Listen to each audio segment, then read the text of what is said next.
Alright guys, so good morning no, J Motors TV. Welcome sa isa na namang yugto ng ating napadaan serye. So nandito tayo ngayon sa Motorcycle City, Dasmariñas. Kasama natin Sir Jericho para mag-review ulit tayo ng ilang unit nila rito yung bagong dating no. So kaya tayo napadaan dito dahil yun nga, nakita natin sa post nila na may bagong dating silang scooter. So check natin. Let's go.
Okay, hello, good morning. I am Jericho Asahan from Motorcycle City, Dasmariñas. And ito, may bagong motor na naman tayo na i-feature ngayon. Ito yung ating Fusion de Django. Ito is 150cc na merong ABS and may large tank capacity din siya. So, unang-una, dito muna tayo sa tires. Ang tires natin is equipped with Maxxis 120 by 70 by 12. So, yan, napakalapad niya. Sobrang stable niyan sa kalsada. And equipped na rin tayo ng ABS dito sa ating harapan. So, yan. So, sa mga safety features, equipped na rin itong bike na ito. Sa mga naghahanap ng best alternative bike, ito, marirecommend ko sa inyo si Peugeot de Django. Ito is 150cc. So, dito naman tayo. Sa headlights niya is naka-LED headlight tayo. Yan. Then, may logo ng Django sa gitna. And naka-LED turn indicators na rin tayo dito. And may mga chrome tayo ditong vents na made by Peugeot. Then sa side mirrors natin, classic style pa rin, rounded side mirrors. And naka-chrome din siya. Sa panel naman natin, meron tayong analog and digital. So yan, makikita din natin dito sa mga ilaw sa baba, yung indicator ng ating battery, turn signals, check engine, and iba pang settings natin. So, dito naman makikita yung ating total mileage, total odo sa ating digital panel sa gitna. And sa mga switch naman niya, so yan, so far, so napaka-premium ng mga buttons niya. Unlike sa ibang bikes, ito is more on parang premium side yung quality niya. Sa grips natin, ito, mas makakapal siya, kung komportable sa kamay. Then, medyo may kahabaan din, kaya mas pwede nating mas stable sa daan yung Then, kung gusto nyo naman ng lalagyan sa harap, meron din siya, equip din siya, press nyo lang to. Yan. Okay.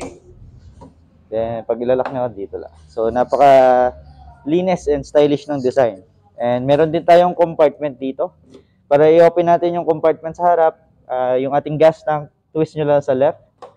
Yan. So, nandito yung gas tank natin, 8.5 liters tank capacity sa ating gas tank. So, napakalaki. Good na good siya for daily and long rides. Pagka-press ng left, sa left side magbubukas yun. Then sa right side naman, mag-open yung ating compartment dito. Nakasyang-kasya ang ating mobile phone hanggang 6 inches. And may charging port na rin tayo dito sa taas. So, yeah. So, hanggang 6 inches is kasya dito. Pero except sa mga tablet, syempre, medyo malaki na yon. Then, pag mag-open naman tayo ng compartment, dito tayo sa susi, sa main key. Twist lang natin yung susi pa left. Yan. And yan, meron tayo ditong 17 liters na luggage capacity. So, yan. I think half face pasok. Depende pa din. Opo. Pero commonly sa mga classic helmet na half face, I guess pasok siya dito, sir. Which is nakatugma sa itsura ng bike din. Then makikita natin yung susi niya, ito, napaka-premium. Made by Fusio. Yan. May dalawang susi siya. Isang standard and yung may cover. Dito naman sa part na to, dito nakalagay yung ating battery. So, safe na safe siya. Hindi siya ma-open kasi dito yung mismong bolt niya sa loob. Yeah. Makapalang foam, sobrang komportable. And even sa leg board niya, sobrang lapad. Pero kung medyo matangkad kayong tao, like above 6 feet, medyo tatama na yung tuhod natin dito.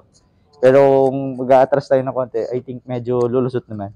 Hindi siya masyadong tatama. Tapos ito, ano to, para hindi ka dumulas.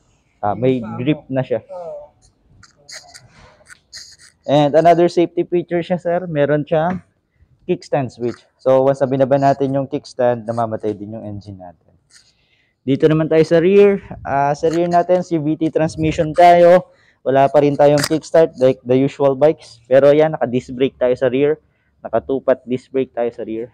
And ang tires sa likod is equipped din ng Maxxis. 120 by 70, 12. So same lang sa harapan. Kaya sobrang stable na sa kalsada. Dito naman sa side na to, may logo tayo ng Django. Yan.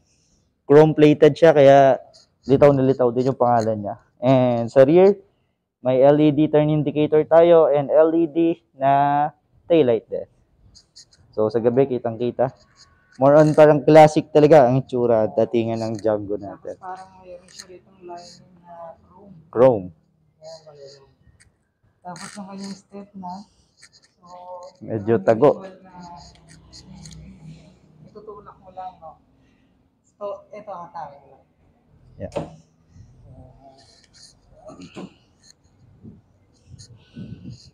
Sa plate lights, ito. Dito, meron tayo, sir. So, para naman sa magtatanong kung saan nilalagay ang plate, may adapter lang tayo, sir, dito. Na kasama para pag ilalagay natin yung plate, sir. Kasi mapapansin nyo, wala siyang butas paglalagyan. Kailangan lang siya ng adapter. So, yan. So, kung sa mga naghahanap naman ng Vespa alternative na comfortably drive and malaki yung sa pillion ride natin, ito, I think pasok sa inyo si Fusio de Django. Bali, may tatlo tayong variant na dumating dito sa atin, which is itong Fusio Django 150 na monotone. And may Fusio de Django din tayo na dual tone. Yan. And lastly, meron tayong Fusio de Django na stripe. So, ito yung parang racing version yung style. So, yeah, may decal siya, number 55, and stripe yung harapan niya. Well, this one naman, dual tone lang yung kulay niya. Pero the rest, wala nang nabago sa specs, sa color tone lang talaga may nabago. Kung gusto niyo lang na mas premium na color tone, dito tayo sa dalawang ito. Pero kung gusto niyo solid color lang, dito tayo sa monotone. Sige, sir, magkano ba presyo? Para sa monotone, sir, 199,000 dito. Pero may discount pa tayo dyan na nakalink up tayo sa 01 Moto worth 6,000 peso para sa motor na ito. So, worth of accessories yun. Pero, again, nakatayap lang po tayo sa mga selected units lang po. Hindi po lahat ng unit, especially sa mga gantong bikes and sa Kawasaki bikes, ay mga limited lang or selected units lang yung nakapromo sa atin sa 01 Moto. So, mas maganda as pa rin natin sa branch kung pasok ba sa promo yung specific unit na ito. Then, dito naman tayo sa dual tone. So, dual tone natin is 219,000 and may 6,000 peso voucher pa rin siya under 01 Moto. And lastly, 205,800 sa ating Peugeot Django Stripe. So, yan. Gusto nyo medyo race look na classic, ito, si Django Stripe. 205. Ito, 19. And this one is 199. So far, ito yung pinakamura sa version ng ating Django.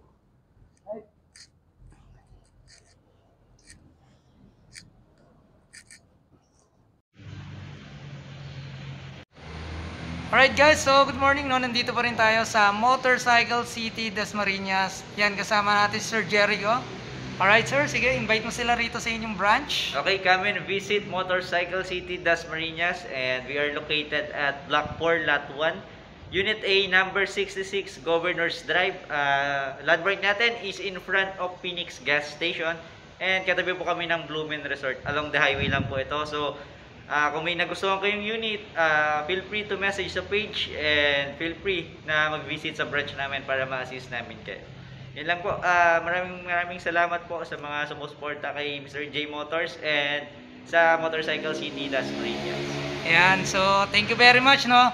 Unang-una, thank you very much kay Ma'am, sa branch manager dito, no. Kay Ma'am Kay. Ayan, kay Ma'am Kay, no, kasi from time to time pinapayagan tayong makapag-content dito. Thank you very much sa suporta ng Motorcycle City Dasmariñas sa ating ayan, sa ating Facebook page at saka sa ating YouTube channel. Alright, so sir, baka may shoutout ka? Shoutout mo na? Ayun, shoutout sa lahat ng mga customers namin, and naway na-satisfy namin dyan sa mga units na binigay namin. And like, follow, share, and subscribe kay Mr. J Motors TV na din. Ayan, thank you, sa page namin sa Motorcycle City Dasmariñas. Alright, so meron niya pala nagpapa-shoutout sa atin, no? From Walter Mart Dasma. So, meron tayong mga nakausap doon na mga merchandiser ng Walter Mart Dasma, si CDO Merchandiser, si Consolidated Merchandiser, tsaka si Fisher's Farm Merchandiser. Yan, shoutout sa kanila. Nagpapa-shoutout sila. Alright, so yun, kung di pa kayo nakasubscribe, subscribe na kayo. J Motors TV lang yan sa inyong YouTube at Facebook account. Huwag nyo kalimutan itang notification bell para updated kayo sa lahat ng video na ina-upload natin. Alright, so thank you very much ulit sa Motorcycle City Dasmariñas. So visit lang kayo rito. Lagi naman natin na hina-highlights yung kanilang number tsaka yung kanilang address, yung page nila sa dulo ng ating video na to. Alright, ride safe. Ingat kayo lahat. God bless you all.